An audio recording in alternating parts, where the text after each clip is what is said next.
오늘 말씀의 제목이 하나님은 하게 하신다라는 말씀의 제목인데, 여러분 요거를 무엇으로 이해를 하시면 되는가 하면 이걸 구원이라고 이해를 하시면 됩니다. 한 가지 질문하십시다. 여러분, 예수님이 이 땅 가운데 오셨던 그 1세기 당시에 유대인들에게 이렇게 질문하면 그 유대인들이 어떻게 대답을 할까요? 당신은 구원의 확신이 있습니까? 여러분, 이런 생각 해보셨어요?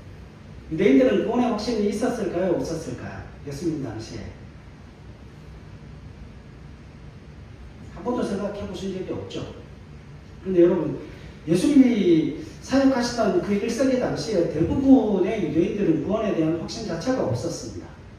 왜냐하면 그 사회 구조상 그들이 가지고 있는 율법의 멍에와 회개의 멍에를 통하여서 그들이 구원의 확신을 가질 수 있는 그 분위기 자체가 조성되어져 있지 않았다라고 하는 거죠. 1997년 프린스턴 대학교에서 그 종교 연구소에서 한 가지 설문조사를 한 게 있습니다.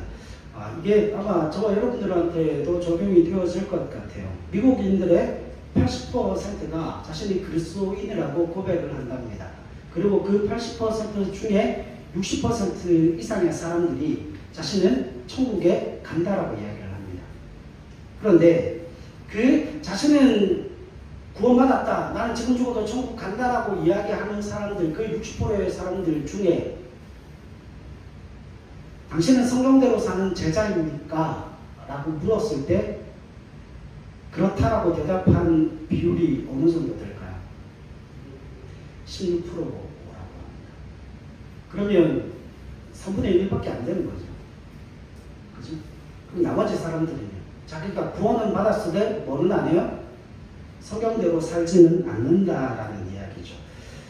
자, 여러분, 예수님 당시 유대인들이 구원에 대한 분명한 확신이 없다라고 하는 그걸 어떻게 확인할 수가 있는가 하면, 오늘 예수님 앞에 찾아왔던 어떤 한 관리도 마찬가지고 예수님께 찾아왔던 율법사도 마찬가지고 뭐에 대해서 질문을 하죠? 영생에 대해서 질문을 합니다. 여러분, 그들이 왜 영생에 대해서 질문을 하죠? 특히나 오늘 본문 말씀에 나오는 이 관리는 어려서부터 예수님께서 말씀하시는 계명을 지키는 사람이에요. 간음하지 말라, 살인하지 말라, 도둑질하지 말라, 거짓 증언하지 말라, 내 부모를 공경하라. 예수님께서 그 이야기를 하실 때에 주님, 내가 어려서부터 이걸 다 지켰습니다 라고 할 정도로 율법에 모한 사람이었어요. 율법의 계명에 충실한 사람이었음에도 불구하고 뭐라고 묻습니까? 내가 무엇을 하여야 영생을 얻을 수 있겠습니까? 그러니까 그 당시의 사람들에게 있어 이 영생이라고 하는 문제는 그들이 확신을 가질 수 없을 만큼 그들의 삶에 있어서 뭐가 배워졌다는 거죠?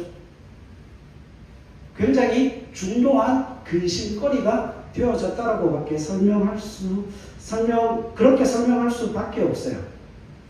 여러분, 1세기 유대인들이 의외로 구원의 확신을 가지기 어려웠던 이유가 두 가지입니다. 첫 번째는 율법의 멍에 때문에 그래요. 구약에 율법이 613가지가 있습니다.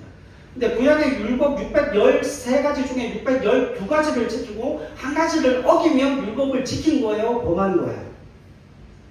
범한 겁니다. 그러니까 율법을 아무리 잘 지키다가도 평생 그들은 율법에 매여서 살아갈 수밖에 없기 때문에 평생 계명을 지키고 율법을 지켰음에도 불구하고 용서받지 못할 죄가 있을 수 있다라고 생각을 하는 거죠.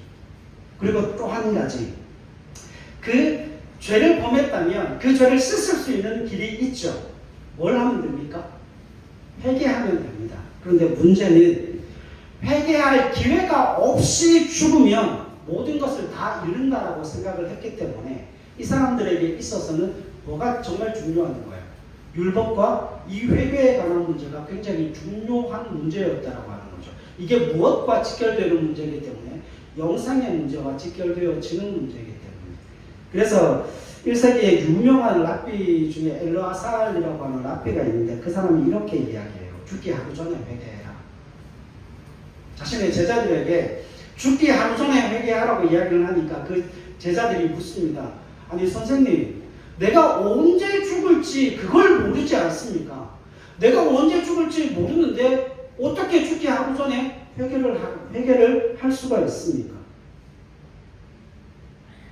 이 랍비가 말하는 의도는 이거예요. 죽을 날이 언제인지 모르고 오늘 죽을지 내일 죽을지 모레 죽을지 모르기 때문에 뭐라는 겁니까?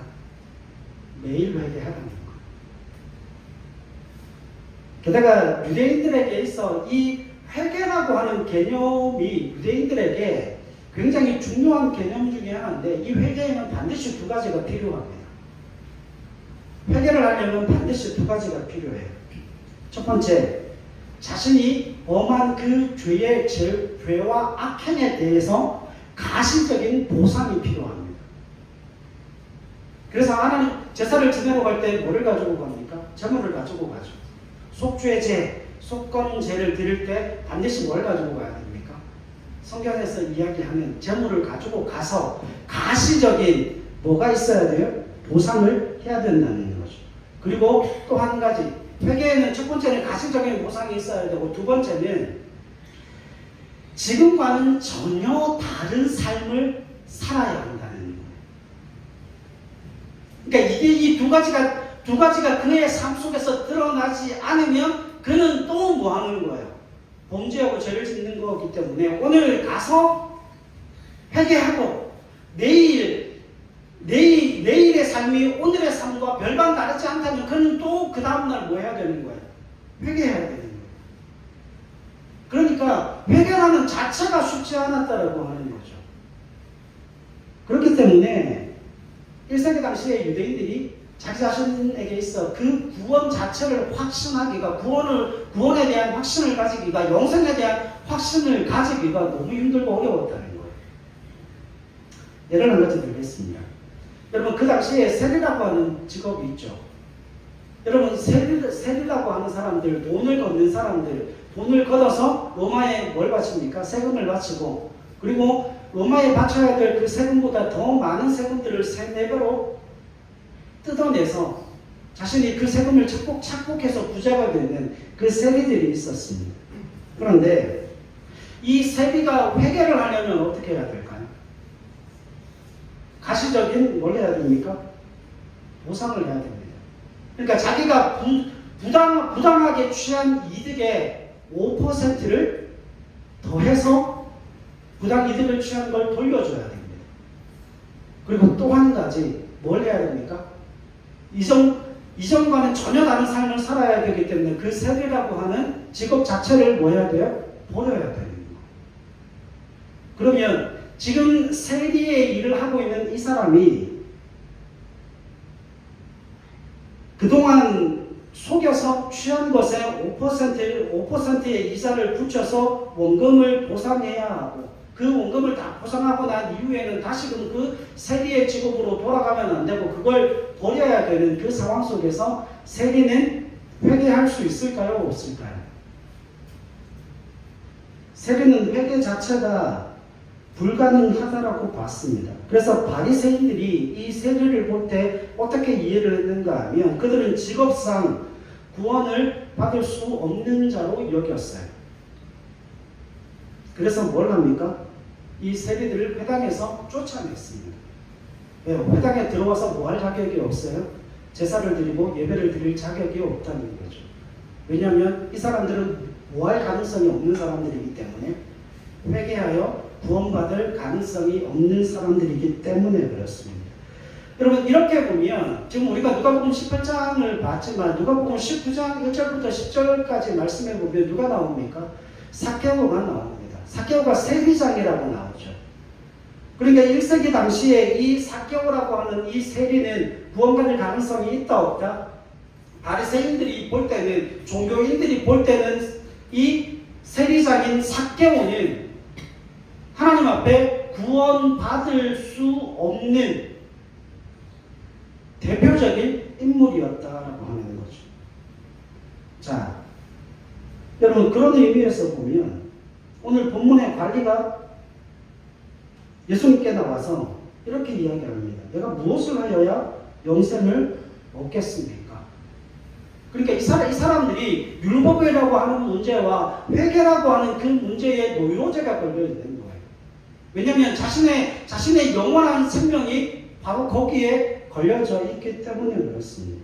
그래서 예수님께서 이 관리에게 이야기하죠. 이 계명을 지켜라. 간음하지 말고, 살인하지 말고, 도둑질하지 말고, 거짓 증언하지 말고, 내 부모를 공경해라. 그 계명을 지켜라 라고 이야기했을 때 21절 보세요. 여짜오되 이것은 내가 어려서부터 다 뭐했다? 지켰다라고 이야기를 합니다. 그런데 여러분 22절 같이 한번 읽을게요. 22절 같이 읽죠. 시작. 예수께서 이 말을 들으시고 이르시되 네게 아직도 한 가지 부족한 것이 있으니 네게 있는 것을 다 팔아 가난한 자들에게 나누어 주라. 그리하면 하늘에서 내게 보화가 있으리라. 그리고 와서 나를 따르라. 아멘. 여러분 이 젊은 부자 관원이 와서 예수님 앞에 내가 어려서부터 예수님이 말씀하신 그 계명들은 다 지켰습니다 라고 했을 때 예수님이 이렇게 말씀하지 않았어요. 그래 네가 이미 영생을 얻었다라고 말씀하지 않습니다. 뭐라고 말씀하세요? 네게 오히려 한 가지 부족한 것이 있다라고 이야기하면서 네게 있는 것을 다 팔아 가난한 사람들에게 주고 나를 따르라 이야기합니다. 그러니까 이 사람이 뭐하고 가요? 크게 근심하여 돌아갑니다. 여러분 오늘 우리가 읽었던 이 본문의 말씀, 지금 우리가 함께 살펴본 이 말씀은 당시에 예수님 주변에 있던 그 바리새인들과 서기관들, 그리고 그 당시에 이 모습을 지켜보는 수많은 무리들에게 굉장한 충격이었습니다. 그 이유가 나와요. 24절로 25절 말씀 한번 보세요. 24절로 25절 같이 읽죠. 시작. 예수께서 그를 보시고 이르시되 재물이 있는 자는 하나님의 나라에 들어가기가 얼마나 어려운지 낙타가 바늘귀로 들어가는 것이 부자가 하나님의 나라에 들어가는 것보다 쉬우니라 하시니. 아멘. 여러분 이 말씀 자체가 예수님께서 하신 이 말씀이 그 당시의 사람들에게 왜 그만한 충격이었는가 하면 이것 때문이에요. 예수님 당시에 부자라고 하는 것을 누구로부터 축복을 받은 거예요? 하나님으로부터 축복을 받은 자로 인정되어진 사람들이에요. 여러분 생각해 보세요. 부자여야 뭘 할 수 있어요? 부자는 뭐가 많다는 거예요? 돈이 많다는 거죠. 여러분 돈이 있어야 뭘 합니까? 재물을 사서 제사를 드리죠. 돈이 있어야 뭘 하죠? 그 당시에 경건함의 기준이었던 하나님의 백성의 기준이었던 구제와 금식과 기도를 할 수 있죠. 구제는 뭐가 있어야 합니까? 돈이 있어야 합니다. 그러니까 부자는 그 자신이 소유한 그 돈을 가지고 재물을 사서 하나님 앞에 제사를 드리고 그 하나님으로부터 받은 그 복으로 말미암아 자신에게 것을 찢어서 뭘 하는 사람? 구제하는 사람이에요. 그러면 그가 하나님으로부터 받은 축복을 경험하지 않으면 하나님으로부터 그 돈을 받지 않고 그렇게 부자가 되어지지 않았다면 그 당시의 통념상 가난한 자는 저주를 받는 거야. 부자는 하나님으로부터 뭘 받는 거야? 복을 받은 사람이라 인정되어지는 그 사회 통념에 따라서 부자가 복을 받았는데 어디를 들어갈 수가 없다는 거예요. 천국에 들어갈 수가 없다라고 하는 겁니다. 부자를 어디에다 비교하고 있어요? 낙타에다 비유하고 있습니다. 낙타가 어디를 통과할 수 없어요. 낙타가 바늘귀를 통과할 수 없는 거예요. 그러니까 그 바늘귀 앞에서 낙타는 뭐 할 수밖에 없습니까? 절망할 수밖에 없는 겁니다. 왜요? 자신이 그 1세기 당시에 가지고 있었던 그 부와 명예와 권력이 하나님 나라에 들어가는 그 영생으로 들어가는 그 길에 있어서 가장 큰 뭐가 되어지는 거예요? 장애물이 되어지고 있기 때문에 그렇습니다. 그러면 생각해 보세요. 하나님의 축복을 받은 부자가 어려서부터 계명을 다 지켰는데 그것으로 모자라 재산을 모두 팔아 가난한 사람들에게 나누어 주어야 영생을 얻을 수 있다면 누가 구원을 받고 누가 영생을 얻을 수 있겠습니까? 하나님으로부터 축복을 받고 하나님으로부터 사랑을 받은 그 사람이 천국에 못 들어가면 도대체 천국을 누가 들어갈 수 있냐는 거죠. 27절로 말씀하는 거죠. 별표 동그라미 100개. 이 말씀을 꼭 암송하십시오. 읽읍시다. 시작. 이르시되 무릇 사람이 할 수 없는 것을 하나님은 하실 수 있느니라. 아멘. 오늘 말씀의 주제가 이거예요. 이게 구원이에요. 여러분, 누가가 하고 싶은 이야기가 바로 그겁니다. 여러분, 구원은 삶의 몇 가지 태도, 몇 가지 율법을 지키고 따르고 순종함을 통해서 마치 하나님께서 주신 은혜와 보상, 다시 말하면 네가 율법을 지킴으로 말미암아 구원을 마치 보상으로 보너스로 주시는 것처럼 그렇게 구원과 영생을 받을 수 있는 게 아니라고 말씀을 하고 있는 겁니다.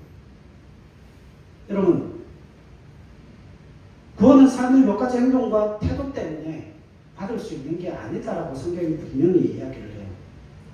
낙타가 바늘귀로 들어가는 것, 낙타가 바늘귀가 요만하다고 생각해 봅시다. 낙타는 이만하니까 낙타가 이 바늘귀를 통과하려면 어떤 일이 일어나야 되죠? 기적이 일어나야 돼요.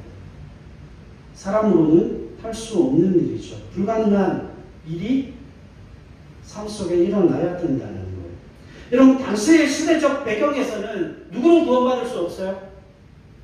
당시의 시대적 배경으로서는 낙타는 구원받을 수 없어요. 부자는 구원받을 수 없어요. 그리고 그 당시의 통념상 바리새인들과 서기관들과 대제사장들과 그 당시에 유대인들의 기준으로서는 누구는 구원받을 수 없는 존재입니까? 세리는 구원받을 수 없는 존재입니다.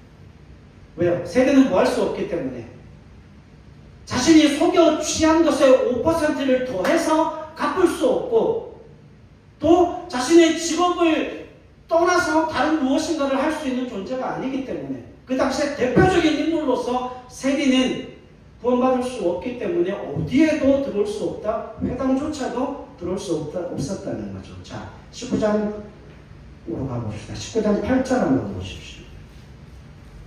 19장 8절. 여기에 놀라운 역사가 일어납니다. 19장 8절. 누가복음 19장 8절. 시작. 삭개오가 서서 주께 여짜오되 주여 보시옵소서. 내 소유의 절반을 가난한 자들에게 주겠사오며 만일 누구의 것을 속여 빼앗은 일이 있으면 내각적이나 갚겠나이다. 아멘.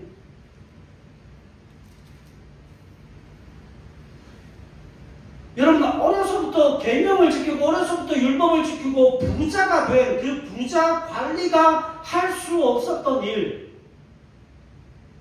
그것도 구원받지 못할 자로 그 당시에 모든 사람들로부터 낙인 찍힌 삭개오가 누가 하지 못하는 일을 하고 있어요? 부자 관원이 할 수 없는 그 일을 누가 하고 있습니까? 삭개오가 그 일을 하고 있다는 거예요.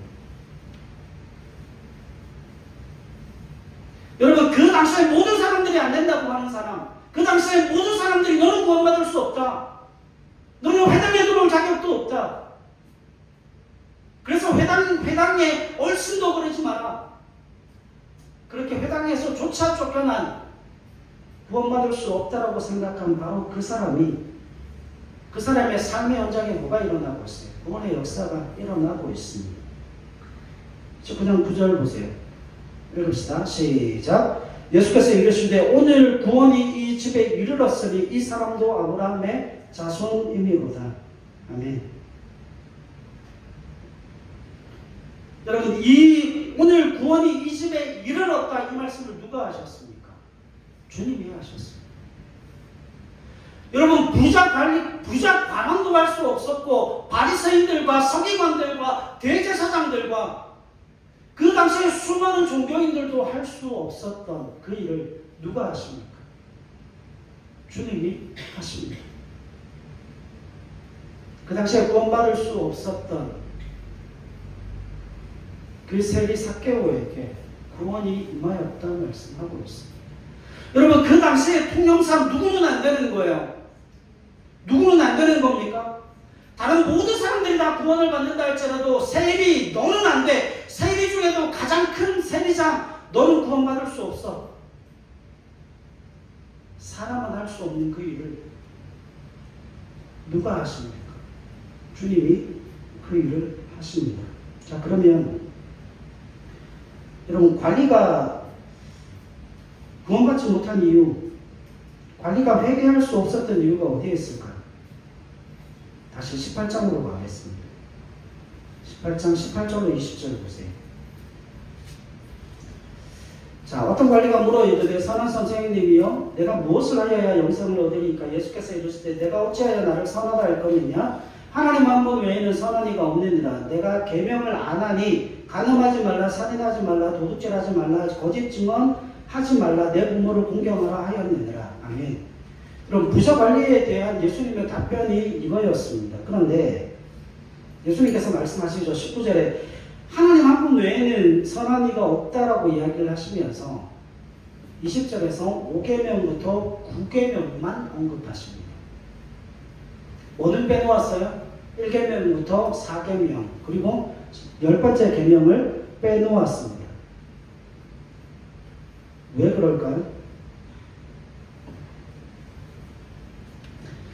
결국 성경에 보면 예수님께서 지금 1계명부터 4계명까지 그건 누구에 관한 계명이죠? 우상숭배에 관한 계명이에요. 뭐 하지 말라는 거예요? 우상숭배하지 말라는 거고 10번째 계명은 뭐 하지 말라는 거예요? 탐내지 말라는 거예요.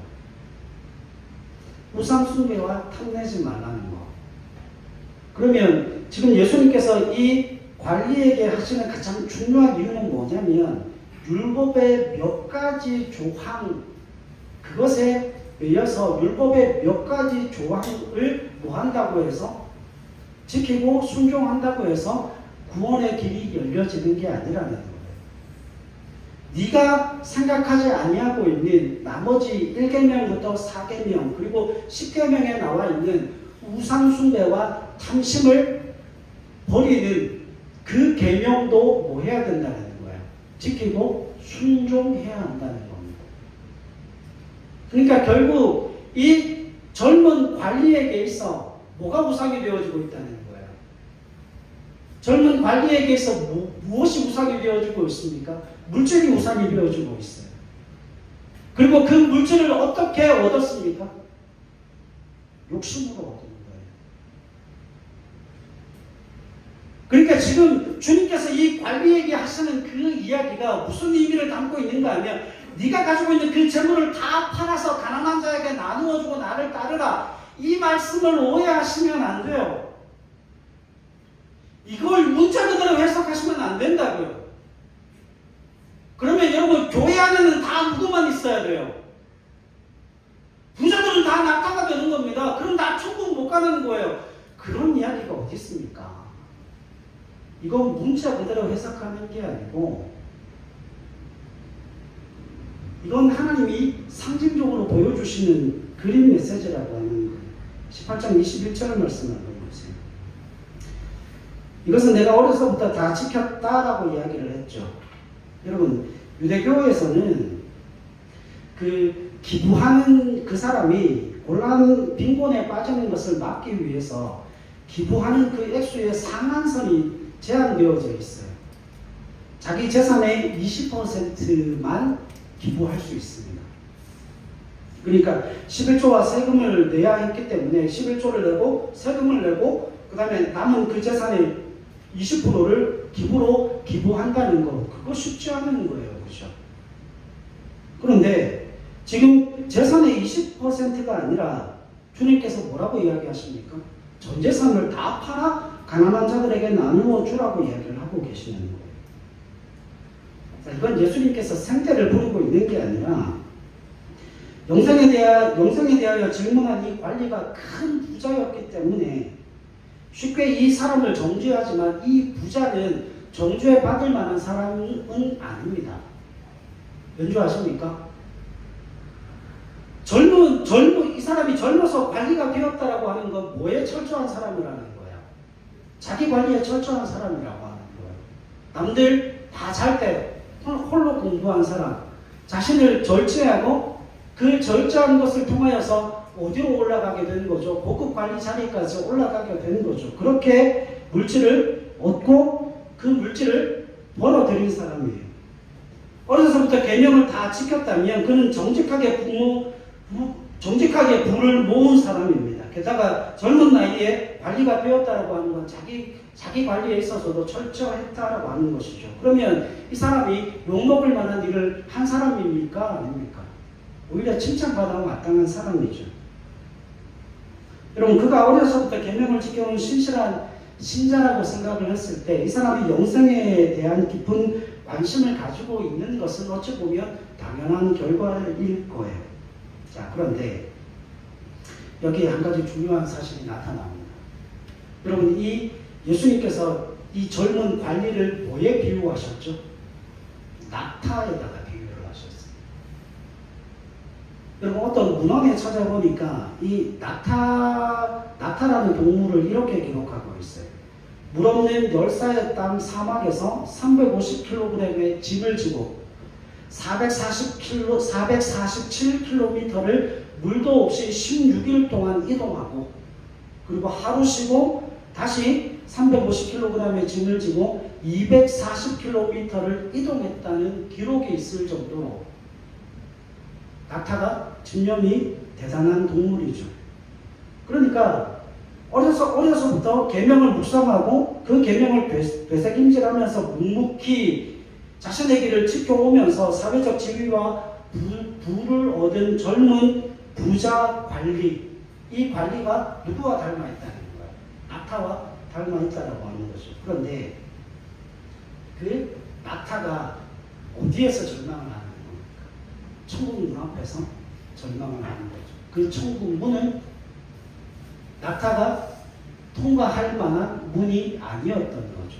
그러니까 자신이 평생을 헌신하고 자신이 평생을 투신하고 자신이 평생에 그 부와 명예와 권력을 얻기 위해서 자신의 모든 것을 다 갈아넣고 자신의 모든 인생을 다 쏟아부었는데 그렇게 해서 그가 낙타와 같은 큰 부자가 되어지게 되고 명예와 부와 권력을 가졌는데 이제는 그 명예와 부와 권력이 하나님 나라에 들어가는 그 천국 문 앞에서 뭐로 작용하는 거예요?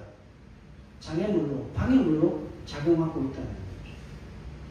자신의 모든 인생이 다 한 번에 무너지는 그와 같은 상황이 발생하게 되었다라고 이야기를 합니다. 자, 그런데 생각해 보세요. 어렸을 때 계명을 다 지킨 그 부자 관리에게는 한 가지 부족한 것이 있다라고 이야기하면서 예수님께서 그 재산을 다 팔고 주님을 따르라고 이야기를 하십니다. 실제로 그 재산을 다 팔라는 이야기가 아니에요. 왜냐하면 이걸 무엇으로 알 수 있는가 하면 누가복음 19장에 보면 세리 삭개오도 회개하고 돌이킬 때에 자신의 전 재산을 다 팔겠다라고 이야기하지 않습니다. 자신의 재산의 절반을 나누어 주고 그리고 내가 다른 누군가에게 뭐한 일이 있다면 속여서 취한 일이 있다면 내가 4배를 배상하겠습니다라고 이야기를 합니다. 자신의 전 재산을 다 파는 게 아니에요. 근데 그럼에도 불구하고 그 삭개오는 뭘 받았습니까? 구원을 받았습니다. 회개했다라고 하는 거죠. 자, 여기에 굉장히 중요한 사실 한 가지가 언급되어지고 있어요. 부자만 하면 왜 회개하지 못하였고 삭개오는 어떻게 그 회개가 가능했는가? 여러분, 부자 만원도 뭐에 충실한 사람이었어요? 부자 만원도 돈이 우상이 되고 돈을 욕심내면서 평생을 그렇게 그 부자가 되기 위해서 큰 부자가 되기 위해서 명예와 권력과 그 돈을 얻기 위해서 평생을 헌신하고 그것에 투신한 사람이었어요. 삭개오는요.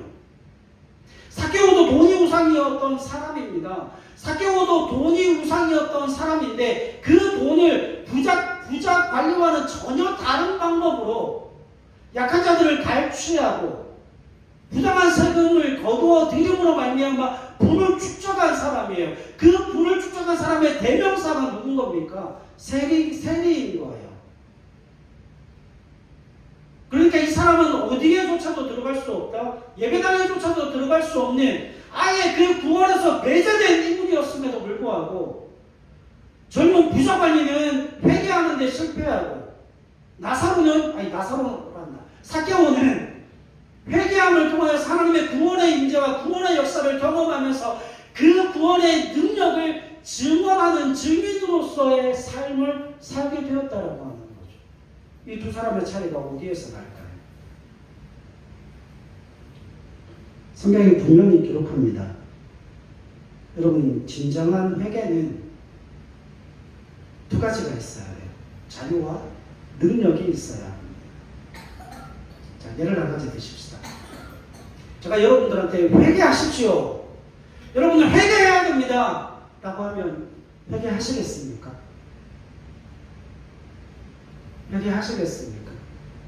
그냥 하나님 잘못했습니다가 아니라 다윗에게 임재하셨던 그 성령의 은혜로 말미암아 그 마음 중심으로부터 통회하는 마음과 그 상한 심령을 가지고 하나님 앞에 회개하시겠습니까?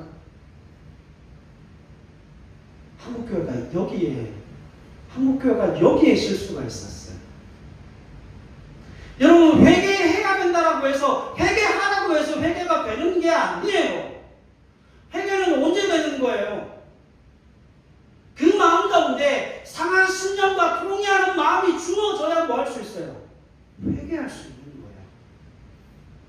여러분, 그건 누구의 강요에 의해서 되어지는 게 아닙니다.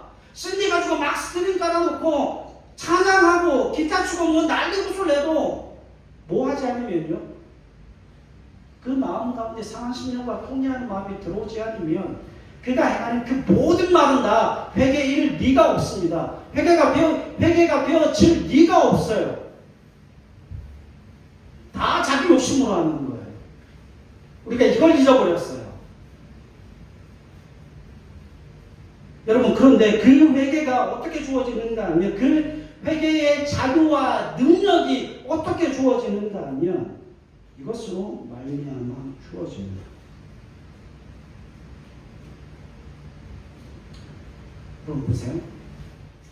삭개오가 회개하고 주님을 만났습니까? 아니면 회개하기 전에 주님을 만났습니까? 전일까요? 후일까요? 삭개오는 회개하지 않았어요. 삭개오가 회개하기 전에 누가 찾아오셨습니까? 주님이 찾아오셨어요. 이해하십니까? 주님이 찾아와서 삭개오가 어디로 올라가요? 옥나무로 올라갑니다. 여러분, 삭개오가 키가 작죠? 저보다 한참 작을 거예요. 제가 2m가 조금 안 되니까. 그죠? 그 삭개오라는 그 이름에서 뭐가 유래했는가 하면 마이크로라는 영어 단어가 유래했습니다. 그 삭개오가 굉장히 하찮은 존재였다는 거예요. 그리고 삭개오가 어디를 올라갑니까? 옥나무로 올라가죠. 옥나무로 올라가지 않으면 누구를 볼 수 없을 만큼, 주님을 볼 수 없을 만큼. 그런데 삭개오가 옥나무로 올라갔다라고 하는 것, 뭘 의미할까요? 여러분, 성전을 만들 때 뭘 만들지 말라고 그래요? 계단 만들지 말라고 그러죠. 철 연장을 통하여서 계단 만들지 말라고 그러잖아요. 그 당시에 여러분 생각을 해보면, 그 당시에는 바지를 입지 않았잖아요. 그죠? 그냥 퉁자붙자 옷이잖아요. 그래서 대부분의 사람들이 아래쪽에 있고, 제사장들이 높은 위치에 올라가면 속옷이 다 보입니다. 속이 훤히 다 비칩니다. 속이 다 보입니다. 그러면 상상을 한번 해보세요. 세리장은 돈이 굉장히 많은 사람이에요. 부자예요. 그죠? 많은 사람들로부터 지탄을 받고 있었지만 부자입니다. 근데 그 부자지만 자기 존재의 하찮음을 느낀 사람이 주님을 만나기 위해서 복나무로 올라갔다라고 하는 것, 자신의 모든 수치가 다 발가벗겨졌다는 겁니다. 그때 이 삭개오가 누구를 만난 거죠? 주님을 만난 겁니다. 여러분, 삭개오가 회개의 자유와 능력을 소유할 수 있었던 가장 중요한 비결은 그거예요. 그가 주님을 만났기 때문에, 주님이 그를 찾아오셨기 때문입니다. 그래서 삭개오는 그 주님의 조건 없는 그 사랑과 용서와 받아들임을 통하여서 무슨 은혜를 누리는 거예요? 무슨 은혜를 누리는 거예요? 회개할 수 있는 자유와 능력을 누리게 되어지는 거죠. 그 당시에 1세기 당시에 유대인들의 개념에 있어서는 회개가 없이는 은혜가 임할 수 없다라는 사회 통념을 가지고 있었거든요. 회개하지 않으면, 여러분 이 얘기 많이 들었죠? 회개하지 않으면 뭐가 주어지지 않아요? 은혜가 주어지지 않습니다. 그래서 교회에서 날마다 주장한 게 회개해야지 은혜 받는다, 회개해야지 구원 받는다. 우리 교회 그 얘기 안 하잖아요. 왠 줄 아십니까? 순서가 틀렸어요. 회개도 주님을 만나야 되어지는 겁니다. 여러분, 조건 없는 그 사랑으로 그를 안아주시는 그 주님을 만나야 그가 회개할 수 있는 거예요. 그 회개가, 여러분, 삭개오에게 있어 그 회개는 기쁨과 즐거움이었습니다.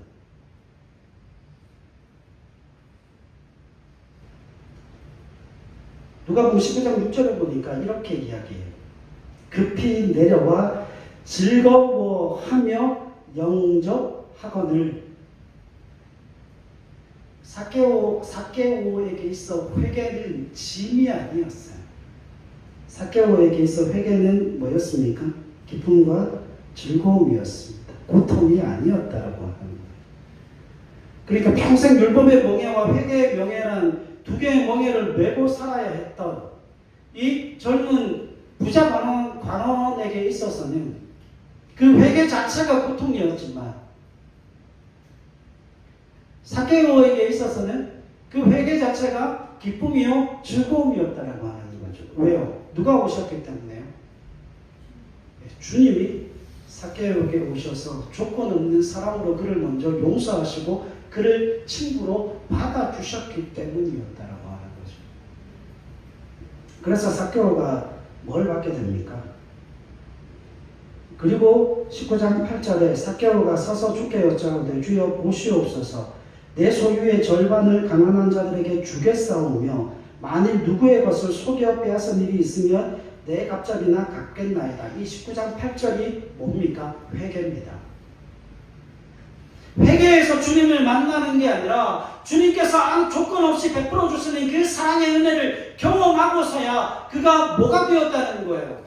회개하는 하나님의 사람으로서 이제 그 회개를 통해 하나님의 은혜를 누리는 사람이 되었다라고 이야기를 하고 있는 겁니다. 여러분, 이게 얼마나 중요한 이야기인지 몰라요. 여러분, 지금 부자 그 청년은 어렸을 때부터 그 모든 예명을 다 지켜 행하고 율법의 멍에와 회개의 멍에를 지고 평생을 살아왔음에도 불구하고 그는 뭐 하지 않았습니까? 회개하지 않았습니다. 뭘 버릴 수 없었기 때문에요. 돈이라고 하는 우상과 돈이라고 하는 그 욕심을 버릴 수 없어서 회개하여 돌이킬 수가 없었다는 거죠. 그러나 삭개오는 모든 사람들이 다 구원받을 수 없고 모든 사람들이 다 쓸모없고 모든 사람들이 다 그 회당조차도 들어올 수 없다라고 하는, 거기에서 쫓아내야만 한다라고 하는 그 구원받기 불가능한 그 삭개오에게 주님 찾아오셨을 때에 삭개오는 뭐합니까? 주님 앞에 엎드려 회개합니다. 그렇게 구원을 받아 하나님의 능력을 통하여서 하나님의 자녀요 하나님의 백성이 되어집니다. 여러분, 사람은 할 수 없어요. 모든 바리새인, 서기관, 모든 대제사장들, 그 당시에 있었던 그 모든 사람들은 삭개오가 뭐라고 생각했죠? 그 당시의 사람들에게는 삭개오가 낙타죠. 천국 문 앞에서 그 천국 문을 통과해 들어갈 수 없는 사람이죠. 그러나 하나님은 그 삭개오를 회개하게 만드셨고 그 삭개오를 구원받는 하나님의 자녀요 백성으로 만들어내셨다라고 말씀을 합니다. 여러분, 사람은 할 수 없지만 하나님은 능히 그 일을 행하시는 분이세요. 이게 구원이라고 하는 거예요. 여러분, 우리는 그 일을 못합니다. 그러나 하나님은 그 일을 능히 행하신다는 거죠. 여러분, 그 당시의 사람들에게 있어 삭개오가 구원받았습니다. 삭개오가 회개했습니다. 삭개오가 영생을 얻었습니다 라고 이야기하는 그것보다 더 충격적인 일은 없었습니다. 여러분, 이 삭개오에 관한 이 이야기가, 삭개오가 구원받았다, 삭개오가 영생을 얻었다는 이 이야기와 선한 사마리아인이 강도 만난 그 사람을 도와주었다는 그 이야기가 1세기 예수님 당시에 가장 충격적인 스토리였어요.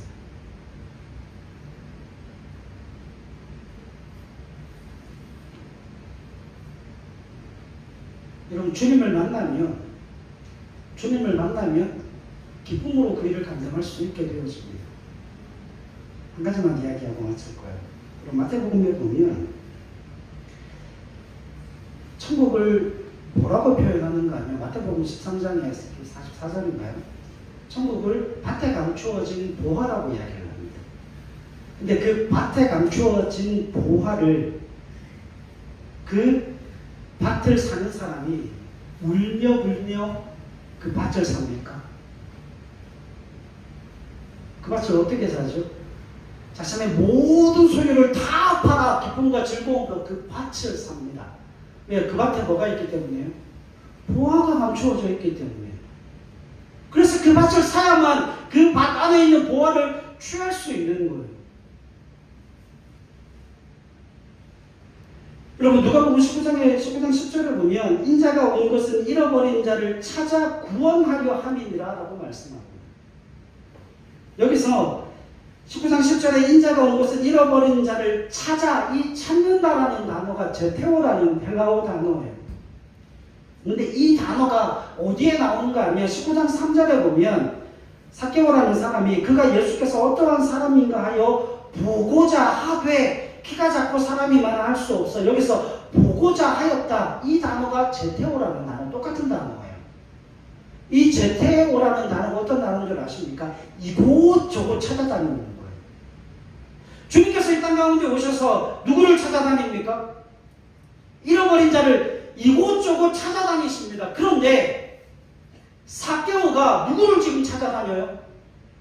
예수님을 찾아다녀요. 그냥 예수님이 그 여리고에 오셨을 때에 예수님 오셨구나, 그리고 가서 뽕나무 위에 올라간 게 아니에요. 예수님이 어디에 계시는지 여기도 가보고 저기도 가보고 지속적으로 예수님이 계신 곳을 찾아다녔어요. 19장 3절에 그 제테오라는 단어가 미완료형으로 나옵니다. 미완료형은 무슨 이야기예요? 지속적으로 찾는 행동이 완료되지 않았다는 거예요. 지금도 뭐하고 있다는 거예요? 찾아다니고 있다는 거예요. 그러니까 삭개오가 회개할 수 있었던 가장 중요한 이유 중에 하나는 무엇인가 하면 자신이 절망할 수밖에 없고 좌절할 수밖에 없고 낙심할 수밖에 없고 자신이 가지고 있는 그 모든 수치됨을 그 뽕나무 위에 올라가서 자신의 모든 하체를 다 드러내면서까지, 자신의 추한 것을 다 드러내면서까지도 그것을 받아들이고 삭개오가 누구 앞에 나온 거예요? 주님 앞에 나온 거예요. 그래서 주님이 누구를 발견하는 거예요? 삭개오를 발견하는 거죠. 거기에 하나님의 은혜가 있는 겁니다. 우리의 왜소하고 초라한 모습을 인정하고 주님 앞에 나아갈 때에 그의 십자가 사랑이 얼마나 큰지를 경험하게 되어지는 거예요.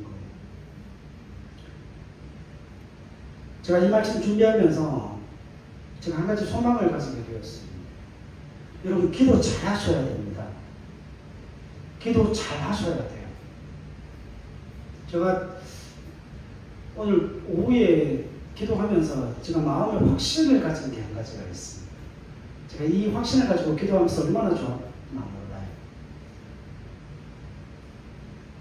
하나님이 하시는 것, 이게 뭐라고 그랬습니까?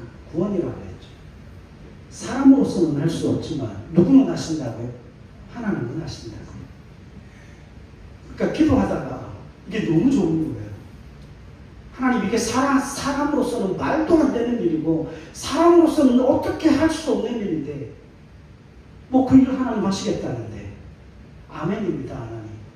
그 일을 하나님이 이루어내시겠다는데 아멘입니다. 하나님.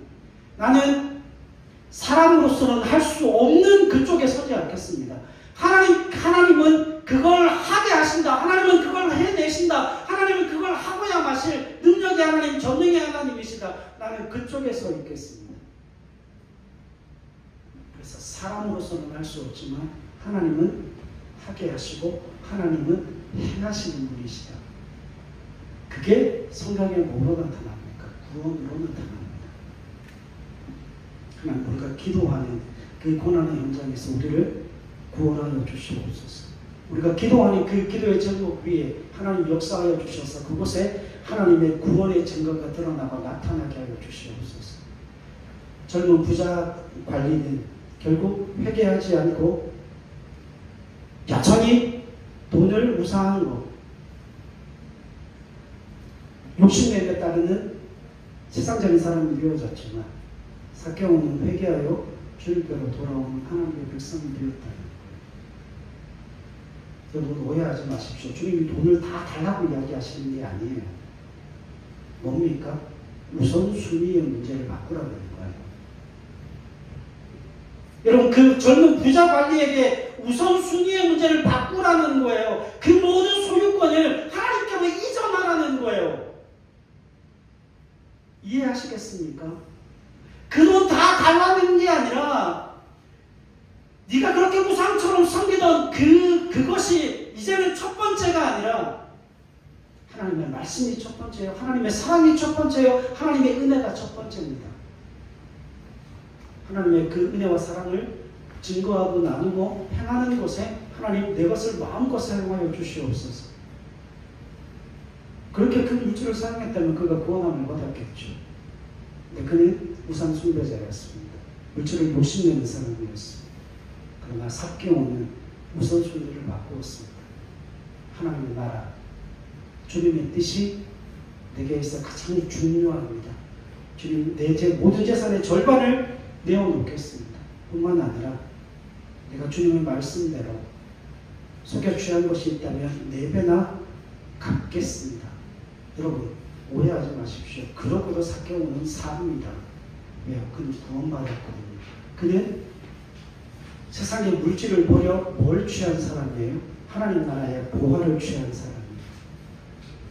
여러분, 하나님께서 그 일을 하게 하실 겁니다. 믿음을 가지시고 하나님 앞에 하나님의 그 구원의 증인으로 이 땅을 살아내는 저와 여러분들이 되실 수 있기를 주님의 이름으로 간절히 부탁드립니다. 기도하겠습니다.